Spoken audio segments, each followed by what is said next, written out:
get started with configuring BGP on Cisco routers. That's what I'm looking for. So we're going to go through and start the BGP routing process. We'll configure external neighbors. We'll talk about BGP timers that we have. We'll show you how to configure authentication between two neighbors. Then we'll go through and discuss some of the announcing networks and what it is you're going to announce based off of what network statement you're using. Okay, so it's important to recognize how that's going to work. We're going to discuss some redistributing routes into BGP. Then we'll configure classless BGP. So we'll actually advertise a subnet mask. We'll go through and talk about aggregating networks. We may or may not, kind of depends on talking about getting into this, what they call conditional route injection. Okay, I'm probably going to stop at that point in time though. And they show, first off, we have to go into start the routing process. And what you're going to do is in global config type in router BGP in your autonomous system number. Now that AS number, you're typically going to need a public autonomous system number. So it'll be given to you by the American Registry for Internet Numbers or ARIN. Okay. Now, if not, if you're only connected to one service provider, this might be a private autonomous system number that you see within BGP. And these AS numbers go from 1 to 65,535. Any of the numbers from 64,512 up to 65,535 are known as private autonomous system numbers in BGP. They're typically only used if you got multiple connections to the same service provider. Okay. They show only one BGP routing process is allowed per router. So you can't have multiple autonomous systems. We eventually then have to go through and configure our neighbors. And in BGP, there is no hello process like you see within OSPF or EHRP, where they can automatically discover neighbors. It must be configured in both directions. Okay. So I'm going to have to go underneath our BGP process, and I'll say neighbor, and I'll put in the IP address of a neighboring router, and then say remote-AS, and put in the autonomous system number that that router is in. Okay. Now notice you can also put a description for an individual neighbor as well. Not really a part of the configuration per se, right? But it does help as far as documentation on our network. And they now allow for you to be able to go through and shut down a neighbor. Right? The idea in this case is that it disables the neighbor relationship and stops advertising any BGP routes without getting rid of any of the configuration that we have for that neighbor. Right? So think of us going through and potentially, one of the things you can do in BGP is what they call BGP route dampening. You think about if I'm doing maintenance, I might bring up an interface and tear it down and bring it up and tear it down and bring it up and tear it down. Well, the service provider doing BGP route dampening is looking for those routes that, that flap multiple times, okay? And when they flap like that, they can go through and say, you know what, let's suppress this and no longer advertise it up onto the internet. So by shutting down a neighbor like this, it makes sure that we don't flap a whole bunch of times and have those routes dampened by my service provider while I'm going through and doing maintenance. Okay. Another thing we can do is to specify the idea of our BGP timers that we have. They show if I underneath my BGP process say timers BGP, and I can use a keep alive timer, and then there's also a hold down timer that we use. Typically, the hold down timer is going to be 4 times a hello interval or the keep alive interval that we're utilizing. Now, only the hold down timer is advertised in the BGP when they become neighbors using what we call a BGP open message. The idea is that they're going to determine what is the best hold down timer, and then from that, what keep alive do we use back and forth between the two. And notice that you can change that. Up top, they've done it as all neighbors, versus down here on the bottom where they've assigned those timers based off of the individual neighbor, okay? So it's a little bit different. In that case, assigning it directly to one neighbor that only affects that one individual neighbor as well. And if we want to use MD5 authentication, just simply neighbor and the IP address of that neighbor and their password, whatever you want for a password, okay? It is a case-sensitive password and it has to match on both routers. It automatically then goes through and hashes all of our BGP updates with an MD5 authentication hash. To announce networks in BGP, a couple different things we could do. We can manually configure networks within here using the network statement. Remember that that's going to show up as that origin code of a lowercase I. We could use redistribution. I can redistribute routes from EIGRP or OSPF into BGP. Now, by default, that shows up as a question mark that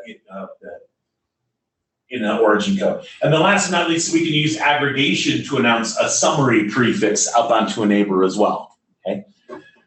Now they go through and they discuss a few different things. And this kind of depended on what version of operating system. Prior to version 15.0 code, so 12x and below, they had automatic summarization enabled by default. Okay. And the idea with that is all about, as I advertise outbound, BGP was originally a classful routing protocol. Right? So it's enabled by default, and it all depends on how you use the network statements to announce routes up onto that neighbor. But by default, it would try and summarize everything to a major classful boundary. So most people would disable auto summarization. Now, after 15.0 code, now auto summarization is now disabled by default. And then we want to announce networks. Again, unlike EIGRP or OSPF, we use the network statement, but that network statement really does two things for us in EIGRP or OSPF.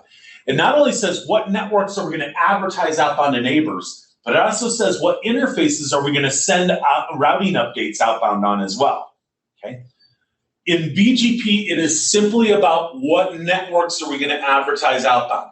Our neighbor statements are really telling us which interfaces are we running BGP on and sending BGP updates outbound on. Right?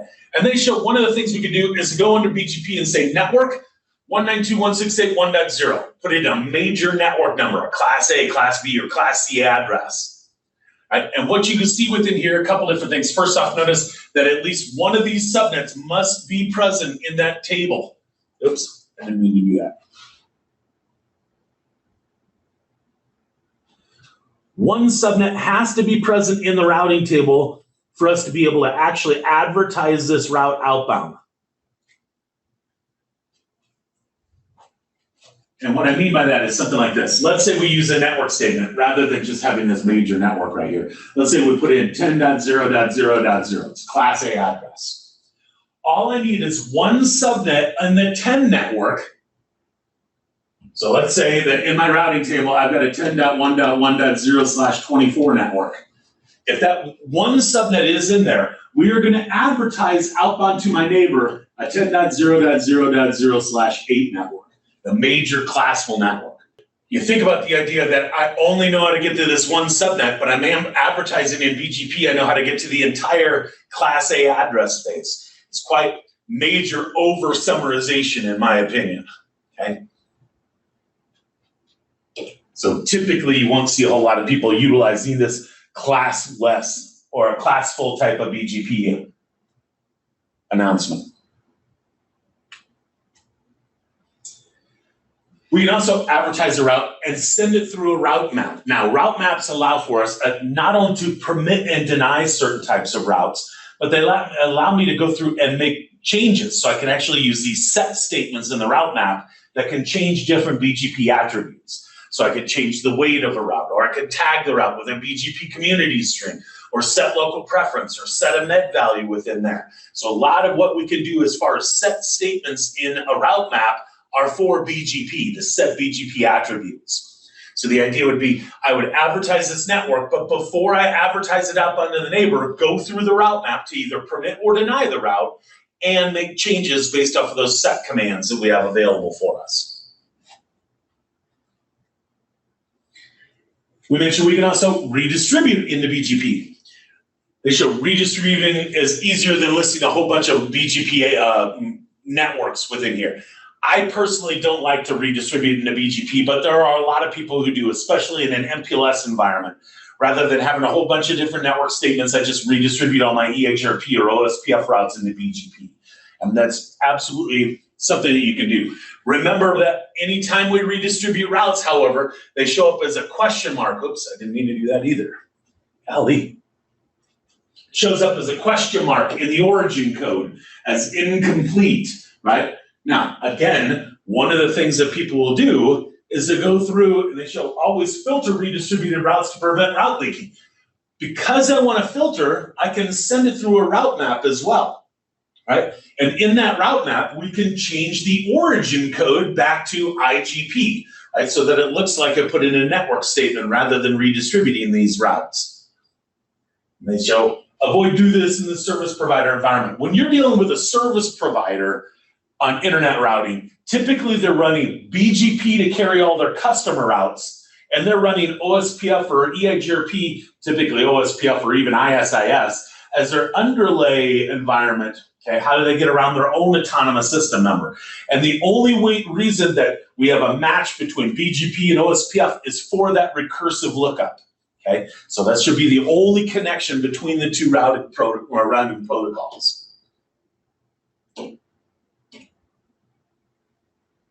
They show kind of an example of going through and doing that redistribution.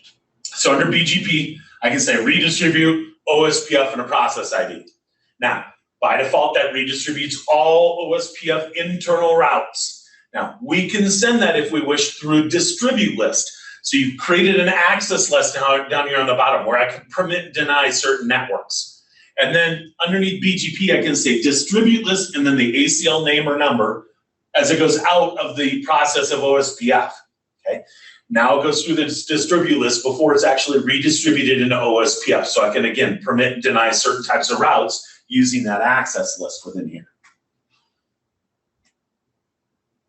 Again, we can also go through and send it through a route map as well. Like we mentioned, we could go through and change the origin code back to IGP. So it looks like we've set it with a network statement rather than redistribution. I can set the metric or the multi-exit discriminator.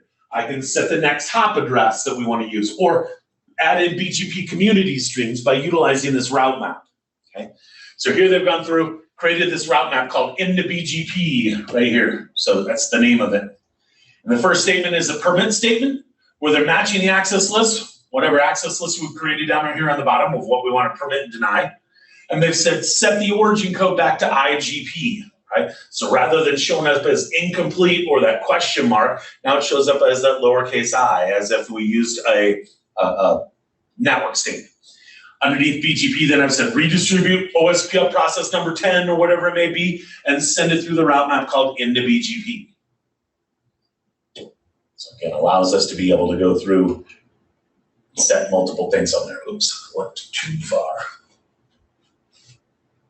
Now, as a classless variant of BGP. Now what they've done here is actually advertise a network utilizing a subnet mask, okay? So underneath my BGP process, I've gone through and said network 192.168.0.0 with a mask of a 255.255.0.0 subnet. Now, in this case, notice first off, although it is a Class C address, we're trying to advertise that as a /16 right here. So it is not a major classful network that we're dealing with. It's a group of those, okay? And the idea is that whenever you use this keyword mask in BGP to advertise a network, we need an exact matching route in the routing table. If we don't exactly have a 192.168.0.0/16 in my routing table already, I will not advertise this network. Now, the idea that they're trying to do within here is I want to summarize it. I don't want to send a whole bunch of individual subnets. Right? So think of my routing table. I might have a 192.168.1.0 and 2.0 and 3.0 and 4.0, so on and so forth. And instead of advertising all of those individual subnets, I want to advertise one big subnet. Well, we don't have an exact match in the routing table of that /16. So what they're doing in this case is to create an exact matching route in the routing table. So I've got a static route that's pointing to a 192.168.0.0 with a 255.255.0.0 subnet mask, an exact matching route. And notice what they've done here. They've said, throw that away, point that to null 0. The idea being is that if it doesn't match one of my individual routes that I have in my routing table, I don't want you to try and use a default route outbound, for instance, okay? Instead, throw this traffic away and don't create what we would consider to be a black hole, okay? Or a routing loop, for instance. right? Without this null zero route, which if you think about like summarization in EHRP or OSPF, they automatically create that route to null zero when we create a summary. BGP does not automatically do that. So they're essentially doing that manually here, creating not only an exact matching route in the routing table, but blocking any routing loops by pointing that to null zero.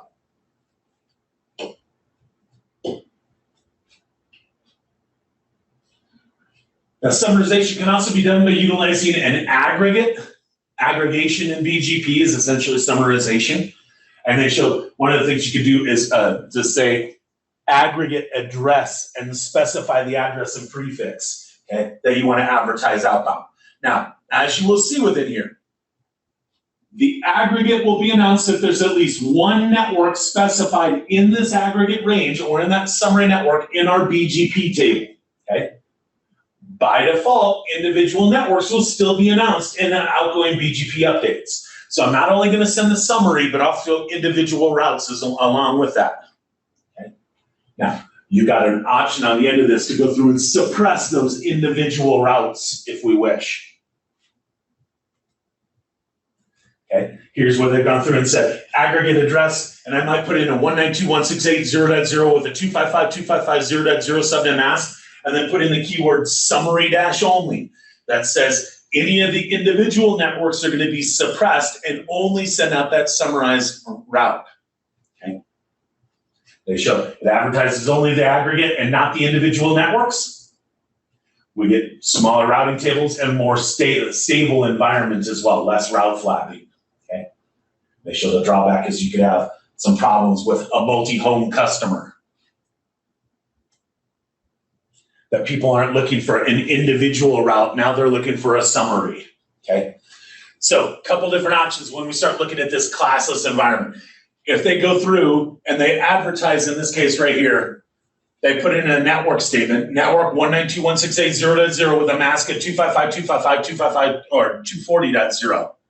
Again, with that keyword mask, I need to have an exact matching route in the routing table. Here they've created an aggregate that matches the 192.168.16.0 with a 255.255.240.0 subnet mask. Okay, so this would advertise, this net statement right here would advertise outbound not only the summary, but also individual routes that are a part of that summary. Whereas in the last one, we said 192.168.32.0 with a 255.255.240.0 subnet mask. And then they put on that keyword of summary only. I'm only going to advertise a 192.168.32.0 with a /20. Okay, so a couple different options that you have. They're all essentially summarizing routing information, but how they've done it. Right? Anytime you do it with a mask, you need an exact matching route. Anytime you do it with an aggregate address command, it will advertise the subnet as long as one of the individual subnets that's a part of that summary is in the BGP table. Without the keyword summary only, we're advertising not only the summary, but also the individual routes. If I put in the keyword of summary only, just the summarized routes being advertised. So that behavior is quite a bit different. Now notice neither one of the aggregate addresses needs an exact matching route in the routing table. Okay. Only the network statement needs an exact matching route.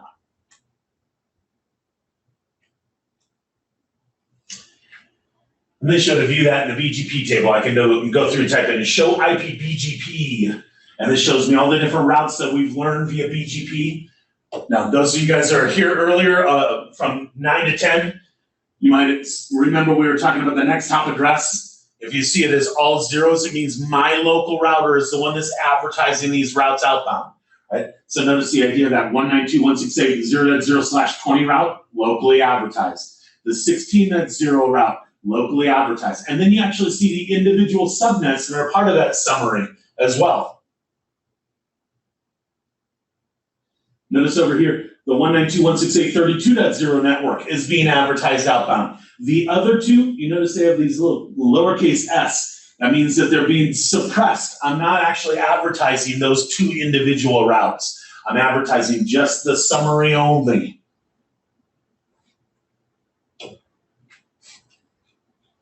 And again, notice case I should do this again. Notice that these guys that have been redistributed show up as a question mark. Okay.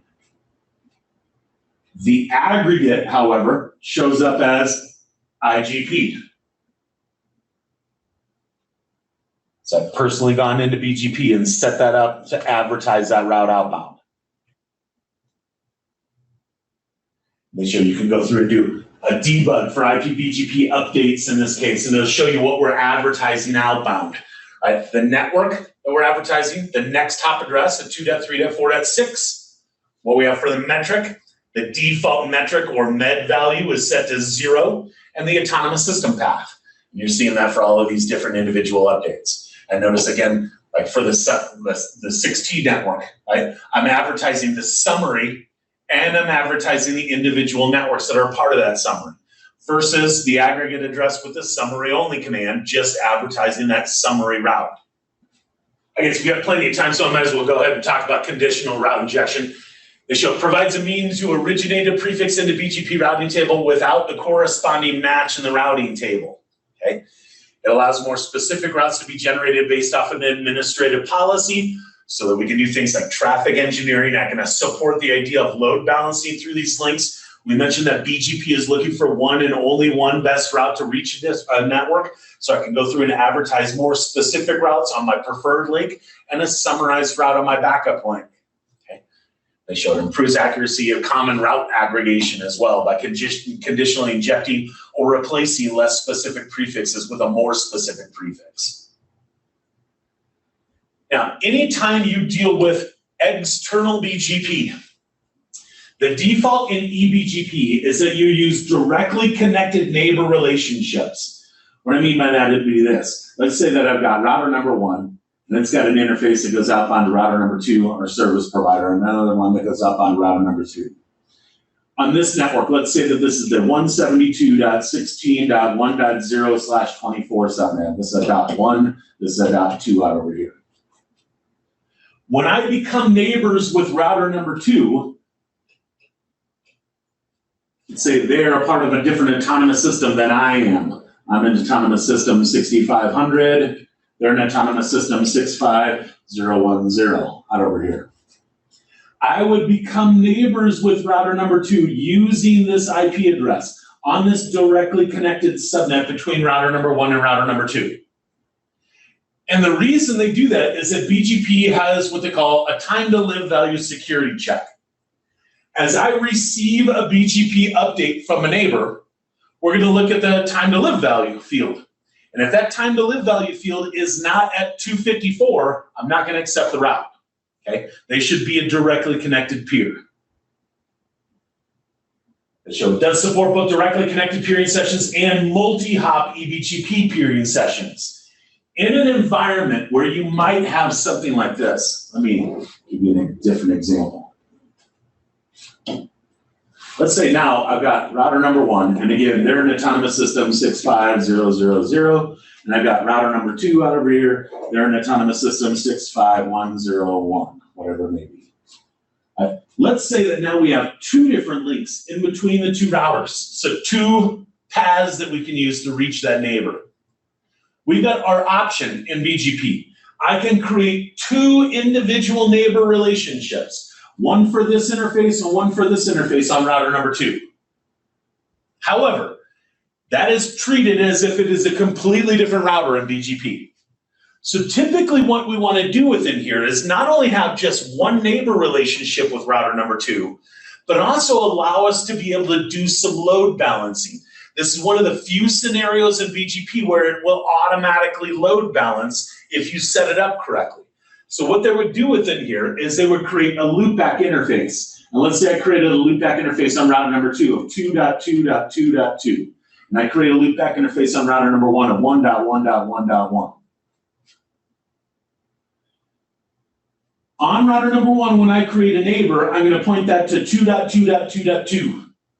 And they're in the remote AS of 65101. Now, couple things that we have to recognize. Remember, router number 2 is going to have a neighbor relationship with a 1.1.1.1. By default, When I send a BGP routing update, however, the source IP address of the routing updates are the outgoing interface. Right? So router number 1 is going to say, how do I reach 2.2.2.2? And I can send it out either this interface or this interface. So if I send it out the top interface, that top interface and the IP address that's on that interface is the source IP address of that BGP routing update. When that update comes into router number 2, they're going to say, is that source IP address configured as a neighbor? And in this case, no, they are not. We configured our neighbor relationship with a 1.1.1.1. So what you're going to see within our BGP neighbor relationship is that on router number 1, I'll have a neighbor of 2.2.2.2, and then I'll have the command neighbor 2.2.2.2 update dash source loopback 0. Okay? The idea is to say, when we send a routing update to router number 2, make sure that my IP address on my loopback interface is the source IP address, which then matches his neighbor relationship that we've created out over here. And that works. However, becoming neighbors using these loopback interfaces means that my time to live starting at a 255 goes to 254, 253 by the time it reaches the loopback interface on the other end. So my time to live security check fails.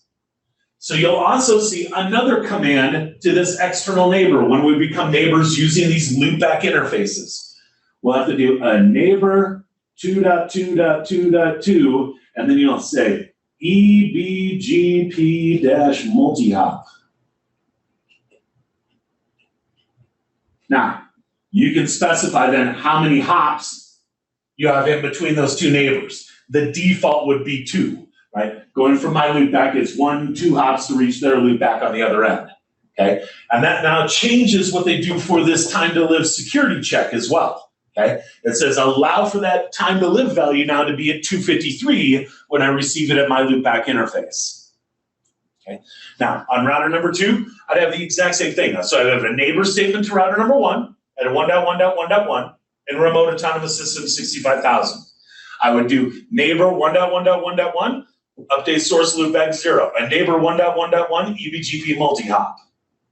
Okay, to allow that to be supported in both directions.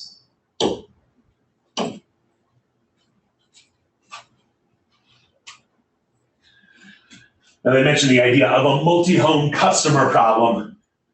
As I advertise outbound in this case, notice what we got is our primary provider, and then assume in this case we're actually getting our public addressing space from my primary provider. Okay, so this is a provider assigned addressing space that we've got in this case.